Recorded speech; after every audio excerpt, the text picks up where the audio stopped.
एक वयोवृद्ध संत बीच सड़क पर बैठे थे और बैठे बैठे भगवान का भजन कर रहे थे, सड़क के बीचों बीच। घटना थोड़ी पुरानी है। कहते हैं उस नगर के राजा की सवारी उधर से गुजर रही थी, और जब राजा की सवारी उधर से गुजर रही थी तो बिल्कुल आगे आगे जो सफाई कर्मी चल रहे थे, उन्होंने चिल्लाते हुए कहा, अबे ओए बाबा हट यहां से, राजा की सवारी आने वाली है, तू सड़क पर बैठा है, उठता है कि झाड़ू की टिकाए। बाबा ने तो कोई जवाब दिया ही नहीं। महाराज तो अपने बैठे रहे और वो सफाई कर्मी उन्हें डांटते हुए, उनके प्रति अपशब्दों का प्रयोग करते हुए आगे निकल गए, और सफाई कर्मियों को आगे जाते हुए देखकर बूढ़े संत के मुंह से निकल पड़ा, ओ तभी तो।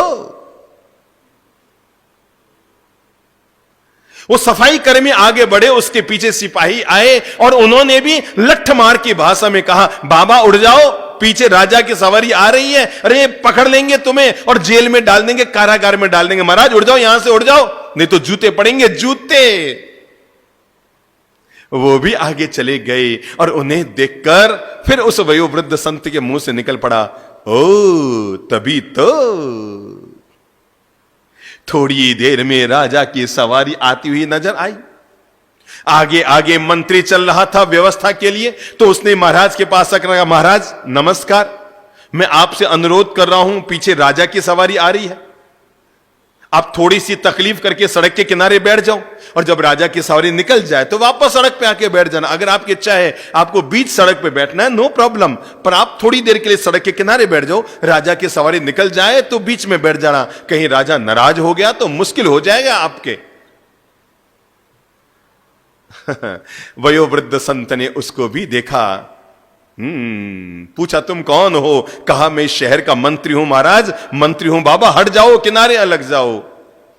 संत ने मंत्री को आगे गुजरते देखकर कहा, ओ तभी तो।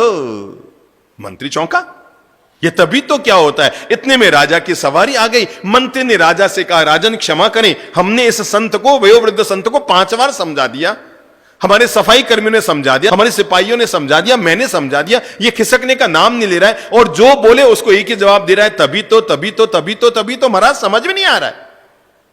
तो राजा ने कहा, भाई इसमें इस वयोवृद्ध संत को हटाने की क्या जरूरत है? महाराज आप बैठो, आराम से बैठो, अगर आपको सड़क के बीच में बैठकर भगवान का भजन करना है आराम से करो, नो प्रॉब्लम, हमारी सवारी नीचे ले लो, थोड़ी आगे जाके वापस सड़क पर आ जाएंगे। राजा की सवारी यूं नीचे उतरने लगी, कच्चे रास्ते की तरफ जाने लगी, सड़क के नीचे उतरने लगी, और उस वयोवृद्ध संत ने राजा की ओर देखकर कहा, ओ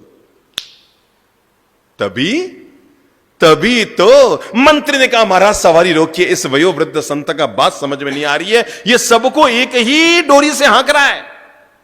सिपाहियों को कहता है तभी तो, सफाई कर्मचारियों को कहता है तभी तो, मुझे कहा तभी तो, और आपने को कहा तभी तो, इसको पूछे से ही तभी तो का मतलब क्या है? राजा नीचे उतरे, उतरकर वयोवृद्ध संत को प्रणाम करके कहा, महाराज इसका राज क्या है? आपने मुझे भी तभी तो कहा, मेरे मंत्री को तभी तो कहा, मेरे सिपाहियों को तभी तो कहा, और मेरे सफाई कर्मचारियों को तभी तो कहा, तो इसका मतलब क्या है? संत ने कहा, मेरे भाई राजन, ये तभी तो नहीं, ये तो आदमी की पहचान है कि आदमी का मूल व्यक्तित्व क्या है।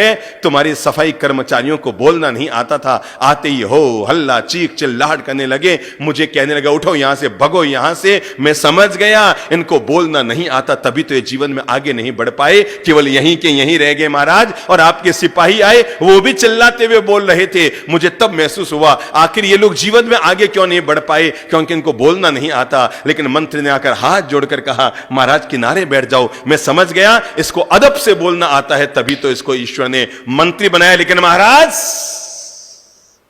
आपने आकर तो साबित कर दिया मेरे तबीतों को, क्योंकि आपने आकर जैसे ही कहा ना कि महाराज को क्यों उठाते हो, सवारी नीचे ले जाओ, तो मेरे मन में आया तभी तो भगवान ने इसको राजा बनाया है, क्योंकि उसको पता है दूसरों के साथ क्या व्यवहार किया जाता है। बात तो पूरी हो गई, लेकिन हम सभी के लिए जीवन की एक महान प्रेरणा इसमें छिपी हुई है, और वह है कि आदमी की जब भी पहचान होती है, न तो सुंदर चेहरे से पहचान होती है, न सुंदर आभूषणों से पहचान होती है, न सुंदर पहनावे से पहचान होती है। आदमी की जब भी पहचान होती है उसकी सुंदर जबान से